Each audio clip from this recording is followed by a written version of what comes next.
wassalatu asrafil anbiya'i wal mursalin sayyidina Muhammad wa ala ali sayyidina Muhammad. Qala rabbi sadri wa yassir amri wahlul 'uqdatam min lisani yafqahu qawli. Amma ba'd. Rabbi anzilna munzalan mubarakan wa anta khairul munzilin. Puji syukur hadirat Allah Subhanahu wa taala, berkat rahmatnya, nikmatnya serta karunia-Nya lah kita dapat berkumpul dalam majelis ilmu ini, yang insyaallah Allah berkahi pertemuan ini, Allah mudahkan pertemuan ini, dan kita dapat dipertemukan di surganya Allah Subhanahu wa taala. Salawat serta salam tak lupa kita aturkan kepada junjungan kita, baginda kita Nabi besar Muhammad sallallahu alaihi wasallam yang telah membawa kita minaz zulumati ilan nur, dari zaman kegelapan hingga zaman terang benderang. Yang saya hormati, wabil khusus kepada dosen pengaku saya, yaitu Dr. Cucu Nur Jamila selaku dosen mata kuliah Teknik Hitoba, yaitu insyaallah saya akan melaksanakan praktek UAS, yaitu ujian akhir semester pada semester 3 ini. Dan pada majelis taklim subuh Masjid Al-Ihsan yang dirahmati oleh Allah Subhanahu wa taala. Dalam kehidupan sehari-hari mungkin kita tidak luput dari yang namanya ucapan salam.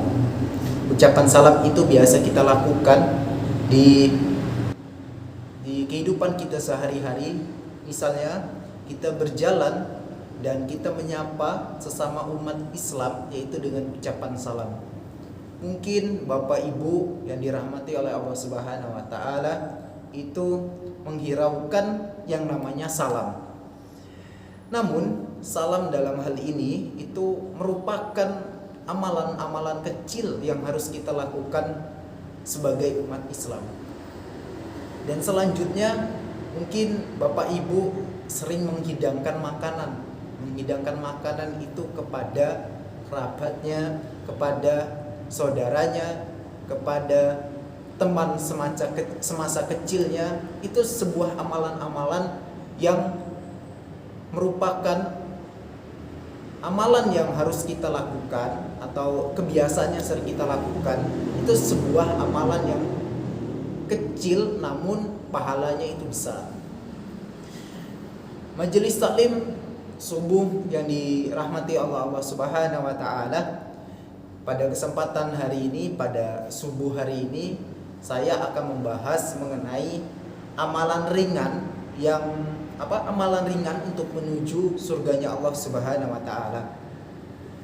Bahwasannya pada amalan ini ada 3 amalan yang akan membawa kita ke surganya Allah Subhanahu wa taala. Amalan ini itu ringan, namun jika dikerjakan itu agak berat. Cuman kalau kita dengar itu termasuk amalan-amalan ringan. Amalan seperti apa? Itu amalan seperti yang pertama, itu amalan salam, yaitu salam, yaitu seperti ucapan salam, yaitu contohnya Assalamualaikum dan dijawab dengan Waalaikumsalam. Itu merupakan amalan salam yang pertama. Kedua, itu ada amalan memberikan makanan kepada kerabat-kerabat atau keluarga kita. Intinya kita memberikan makanan atau hidangan kepada tamu kita. Atau suka memberi makan, suka memberi hidangan. Dan yang kedua itu adalah sholat malam, atau lebih kita kenal dengan apa ibu-ibu, mungkin bapak-bapak, mungkin lebih kita kenal dengan sholat tahajud. Nah, itu ada tingkatannya. Yang pertama itu adalah memberikan salam, itu yang paling ringan di 3 amalan ini. Dan yang kedua itu memberikan makanan atau hidangan. Dan yang ketiga itu sholat malam atau tahajud. Bapak Ibu yang dirahmati oleh Allah Subhanahu wa taala, pada amalan yang pertama itu adalah memberikan makanan atau memberikan hidangan. Itu termasuk amalan yang ringan, harus kita lakukan, termasuk amalan untuk menuju surganya Allah Subhanahu wa taala. Sesuai dengan Quran surah An-Nisa ayat 86 yang bunyinya Bismillahirrahmanirrahim. Wa iza huyitum bi tahiyatin fayahyu bi ahsana minha aw rudduha innallaha kana ala kulli shay'in hisaba. Yang artinya bahwasannya, dan apabila kamu dihormati dengan suatu salam dan atau suatu penghormatan, maka balaslah penghormatan itu dengan yang lebih baik. dan balaslah penghormatan itu dengan sapaan yang sepadan. Sungguh Allah Subhanahu wa taala itu menghitungkan segala sesuatu. Sesuai dengan Quran surah An-Nisa ayat 86 bahwasanya itu salam itu dibalas dengan salam yang lebih tinggi atau dibalas dengan salam yang sepadan. Contohnya Bapak Ibu, misalnya Bapak Ibu mengucapkan salam Assalamualaikum, maka dari itu Bapak Ibu menjawab salam itu dengan yang lebih tinggi dari salam apa yang orang ucapkan kepada kita. Seseorang mengucapkan salam Assalamualaikum, maka kita menjawabnya yang lebih tinggi. Kita jawab dengan jawaban Waalaikumsalam warahmatullahi wabarakatuh. Maka Allah Subhanahu wa taala itu menyukai umat-umatnya yang mengucapkan salam. Dan bagaimana jika salam itu diucapkan dengan Assalamualaikum dan dia menjawabnya dengan jawaban yang sepadan, yaitu dengan ucapan yang sepadan. Misalnya Assalamualaikum, maka dia menjawab dengan ucapan Waalaikumsalam. Itu termasuk yang harus dilaksanakan oleh kita. Dan yang tidak boleh itu adalah tidak menjawab salamnya.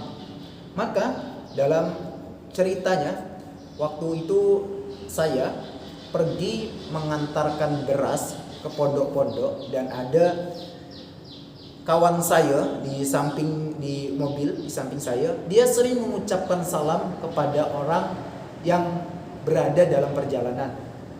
Dan beliau ternyata itu mengamalkan sesuai dengan Quran surah An-Nisa ayat 86, yaitu suka mengucapkan salam. Dan tapi Bapak Ibu jamaah Masjid Al-Ihsan itu tidak boleh mengucapkan salam jika tidak ada orang. Nah, jadi mengucapkan salam itu kepada orang yang ada. Oke, baiklah. Bagaimana kasusnya Bapak Ibu? Dan kasus ini sering terjadi di zaman sekarang, yaitu salam menggunakan WhatsApp atau Instagram atau Facebook. Nah, sekarang kan sudah zaman modern. Jadi ada kasus juga bahwasannya Bapak Ibu mengucapkan salam itu menggunakan kata-kata ASS atau udah sekarang disingkat gitu. Bahasa salam-salam itu udah disingkat menjadi ASS titik-titik. Nah, kalau bahasa gaulnya anak zaman sekarang itu Assalamualaikum itu disingkat dengan ASS. Dan WRWB, Waalaikumsalam warahmatullahi wabarakatuh, itu disingkat. Dan bagaimana Islam memandang itu? Dan dalam Quran surah An-Nisa itu kita tidak, jadi salam itu sebenarnya tidak berlaku dalam Islam. Bahwasanya salam sekarang itu lebih disingkat-singkat menjadi ASS, menjadi WRWB.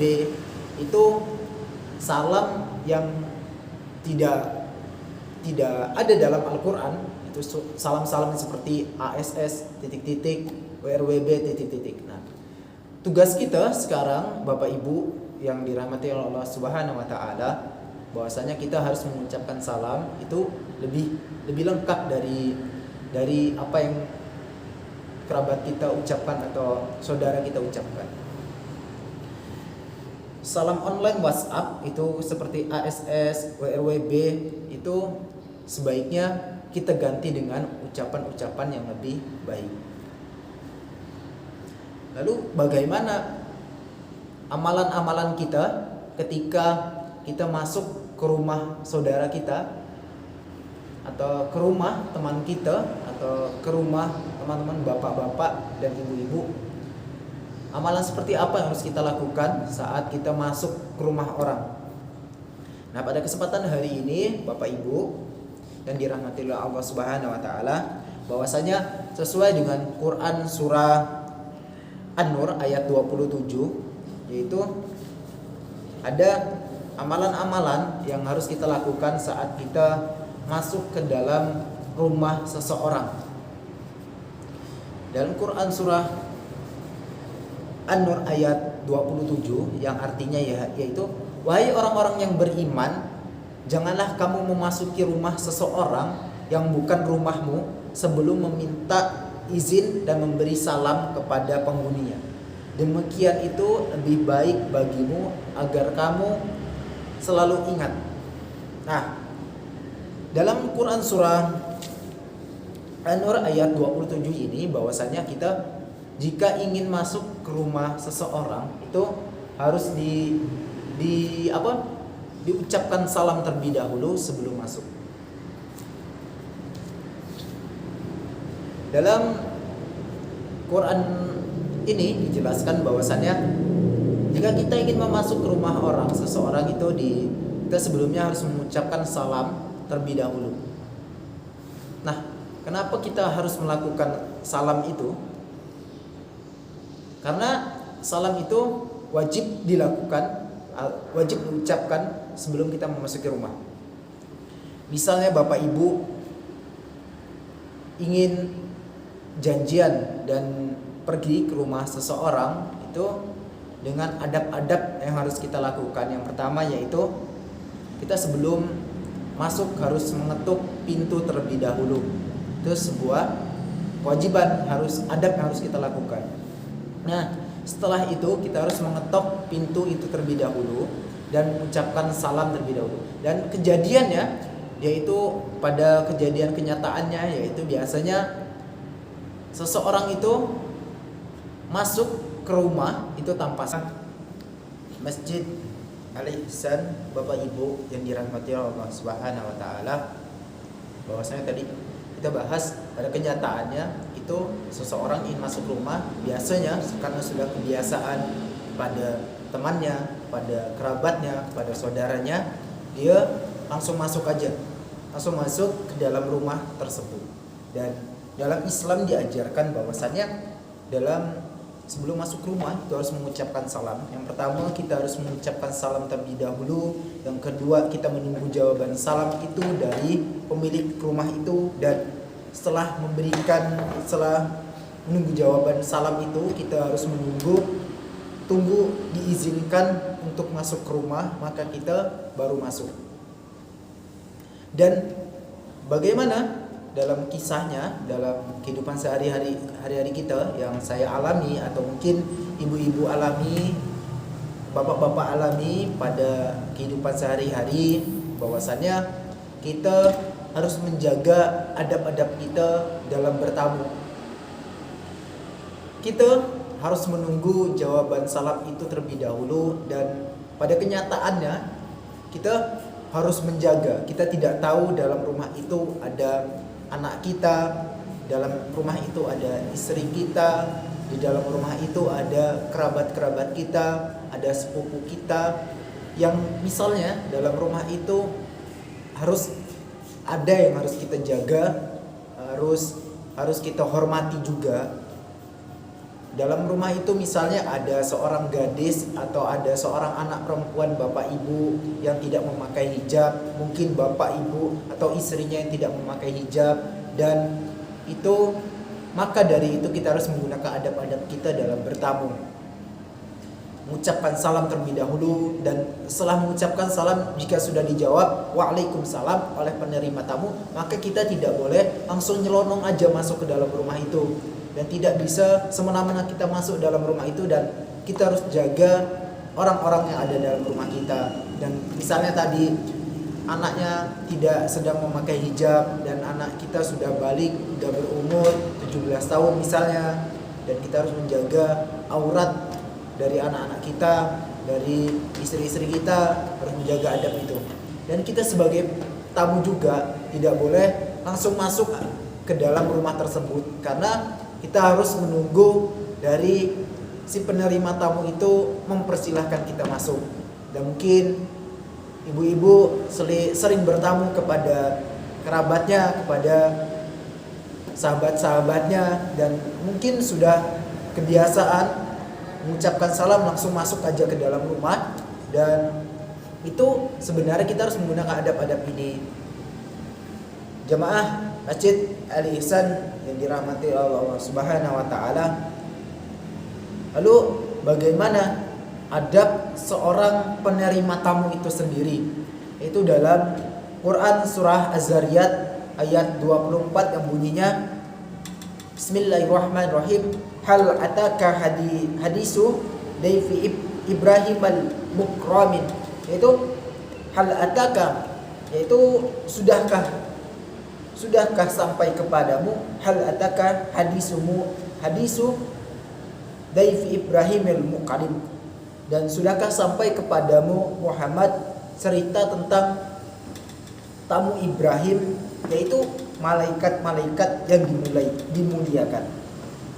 Dalam adab sebagai penerima tamu dalam kisah Nabi Ibrahim, yaitu dalam adab-adab bertamu, yaitu sebagai penerima tamu, bagaimana sih kita memuliakan tamu-tamu kita.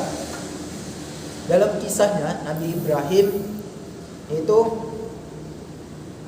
ada seseorang, dan ternyata seseorang itu adalah malaikat-malaikatnya Allah Subhanahu wa taala. Dan Nabi Ibrahim itu tidak sadar bahwasanya tamu itu adalah malaikat-malaikat.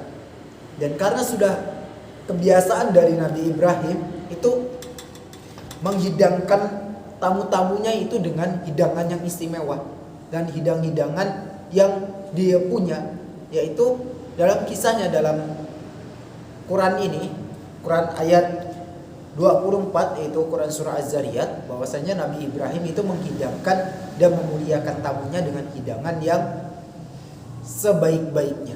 Dalam kisahnya Nabi Ibrahim itu menghidangkan tamunya itu memberikan daging sapi. Nah, mungkin Bapak Ibu di rumah ada makanan-makanan yang terbaik, maka harus kita sebagai memuliakan tamu, yaitu menghidangkan dengan hidangan-hidangan yang terbaik. Menjamu tamu dengan penuh kegembiraan, dengan penuh kasih sayang, bahwasanya itu termasuk dalam adab-adab bertamu, adab-adab sebagai penerima tamu. Jamaah Masjid Al-Ihsan yang dirahmati oleh Allah Subhanahu wa taala, bahwasannya kita menerima tamu harus dalam menerima tamu kita adabnya harus memuliakan tamu itu sendiri.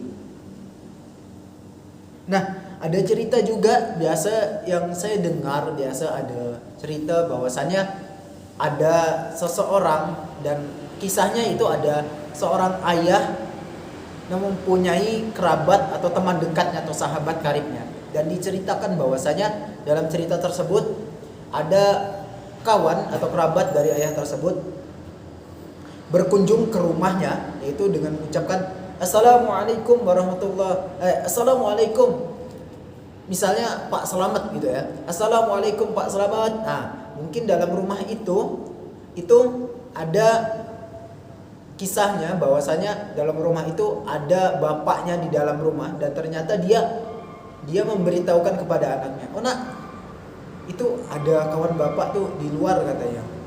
Jadi bilang si anaknya, bilang ya ke kawan bapak bahwasanya bapak itu ndak ada, kata gitu ya, bahwasanya bapak ndak ada di rumah. Nah, lalu si anaknya itu keluar dan mengucapkan membalas salam dari kawan bapaknya itu, yaitu Waalaikumsalam. "Oh Pak, maaf Pak, bapak itu lagi ndak ada. Kata bapak tadi di dalam, bapak lagi ndak ada." Nah, lalu ya ketahuan bahwasannya bapaknya itu berbohong dan ternyata bapaknya ada di dalam. Nah, itu sering terjadi dalam kehidupan sehari-hari kita. Lalu adab sebagai penerima tamu, kita memuliakan tamu kita dengan misalnya makanan-makanan yang makanan-makanan yang terbaik. Kita menghidangkan, memuliakan tamu kita. Biasanya dalam kehidupan sehari kita, Bapak Ibu yang dirahmati oleh Allah Subhanahu wa taala, bahwasanya kita memuliakan tamu, misalnya dalam kehidupan sehari-hari kita menyediakan makanan, dan dalam makanan itu harus makanan yang halal, makanan yang di hasil dari keringat kita, yaitu hasil dari pekerjaan kita yang halal. Biasanya Bapak Ibu dalam rumah kita ada makanan, misalnya makanan dalam toplesnya jangan ditutup kencang-kencang supaya tidak dimakan oleh tamu kita. bukalah sedikit, atau sekiranya tamunya sudah datang itu dibukakan toplesnya sedikit. Jangan mentang-mentang tamunya itu tidak kita kenal lalu toplesnya ditutup kencang-kencang. Nah, itu sebagai adab kita membuka toplesnya sedikit dan memuliakan tamu. Dan jemaah Masjid Al-Ihsan yang dirahmati oleh Allah Subhanahu wa taala, bahwasannya kita sebagai umat Islam harus mengucapkan salam. Itu termasuk amalan-amalan yang disukai oleh Allah Subhanahu wa taala, termasuk amalan ringan yang sering kita kerjakan dalam kehidupan sehari-hari. Jamaah Masjid Al-Ihsan yang dirahmati oleh Allah Subhanahu wa taala, Bapak Ibu yang disayangi oleh Allah Subhanahu wa taala, pada kesempatan subuh hari ini menjelang pagi yang alhamdulillah sudah cerah seperti pagi hari ini, sudah cerah. Semoga Allah buka pintu rezeki kita pada hari ini, Allah mudahkan rezeki kita pada hari ini, Allah sehatkan badan kita pada pagi hari ini, pada hari ini, dan seterusnya. Sebenarnya Bapak Ibu, saya akan membahas 3 materi tadi, yaitu yang pertama amalan ringan untuk menuju surganya Allah Subhanahu wa taala. Ada 3 amalan, yaitu yang pertama ucapan salam, itu termasuk amalan paling ringan. Yang kedua itu adalah memuliakan memberikan makanan, itu termasuk amalan yang kedua. Dan amalan ketiga yaitu sholat malam atau sholat tahajud. Karena waktu pada subuh hari ini terbatas, bahwasanya saya hanya membahas mengenai amalan yang pertama, yaitu tentang amalan mengucapkan salam. Yaitu tadi sudah dibahas, misalnya ada seseorang mengucapkan salam assalamualaikum, maka kita harus jawab dengan yang lebih tinggi atau yang sepadan. Misalnya assalamualaikum, kita jawab dengan lengkap waalaikumsalam warahmatullahi wabarakatuh. Nah, ucapan salam itu juga termasuk doa kita kepada orang yang mengucapkan salam itu sendiri. Dan dalam mengucapkan salam, dalam bertamu juga kita harus memuliakan tamu. Bagaimana adab-adab kita sebagai penerima tamu dan sebagai tamu yang ingin datang ke rumah seseorang, bagaimana adabnya. Pertama kita mengucapkan salam, habis itu kita menunggu jawaban salam dari si penerima tamu, dan kita menunggu dipersilahkan masuk ke dalam, dan baru kita bisa masuk ke dalam, dan tidak bisa ngelonong-ngelonong masuk ke dalam rumah kerabat-kerabat kita. Insyaallah pada 2 amalan itu akan kita bahas di pertemuan selanjutnya. Pada kesempatan hari ini saya hanya fokus membahas mengenai amalan yang pertama, yaitu mengucapkan salam. Semoga dengan kajian ini kita bisa mengamalkan amalan-amalan ringan ini dalam kehidupan kita sehari-hari. Misalnya ada Bapak Ibu dalam perjalanan mengucapkan salam, dan kita jawab dengan salam yang lebih tinggi atau sepadan. Jamaah subuh Masjid Al-Ihsan, Bapak Ibu yang dirahmati Allah Subhanahu wa taala, mungkin hanya itu yang dapat saya ucapkan. Semoga Allah mudahkan kehidupan kita, Allah mudahkan rezeki kita, dan mungkin kita tutup majelis taklim subuh yang menjelang pagi hari ini dengan doa kifaratul majelis. Subhanallah wa bihamdika, asyhadu an la ilaha illa anta, wa astaghfiruka wa atubu ilaik. Benar itu datang dari Allah Subhanahu wa taala, salahnya datang dari diri saya pribadi. Saya mohon maaf, dan saya mengucapkan terima kasih pada Bapak Ibu yang telah sudi setelah bisa mendengarkan ceramah yang saya sampaikan pada hari ini. Mungkin hanya itu yang dapat saya sampaikan. Saya akhiri, wabillahi taufik wal hidayah. Assalamualaikum warahmatullahi wabarakatuh.